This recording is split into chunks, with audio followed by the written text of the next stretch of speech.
தர்காங்கிறது என்னங்கிறது பார்த்தீங்கன்னா, மெய்யான இஸ்லாமியர்கள், அரேபியர்களை பின்பற்றக்கூடிய இஸ்லாமியர்கள், முழுக்க முழுக்க திருக்குரானை மட்டுமே பின்பற்றக்கூடிய இஸ்லாமியர்கள், முழுக்க முழுக்க நபிகமார்கள் சொன்னதை மட்டுமே பின்பற்றக்கூடிய இஸ்லாமியர்கள் யாரும் தர்கா வழிபாட்டை ஏற்றுக்கொள்வது இல்லை. அவர்கள் உண்மையிலே சொன்ன போனால், தர்காவில் போய் நீ சாமி கையெடுத்து கும்பிட்டாலோ இல்லை கீழே விழுந்து அதில் இருக்கிற ஒரு சமாதி தான் வச்சுருப்பாங்க, அந்த சமாதியை கும்பிட்டீர்கள் என்றால் அது ஒரு ஹராம்.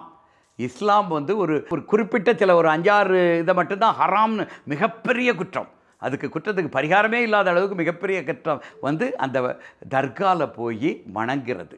இப்போவும் தர்கா வழிபாடு அங்கே மட்டும் இல்லை, ஏர்வாடியில் இருக்குது, இன்னும் நிறைய இடங்களில் இருக்குது தர்கா. நாகூர்லேயே தர்கா இருக்குது. மத வேறுபாடு இல்லாமல் எல்லாரும் போய்கிட்டு தான் இருக்கிறாங்க.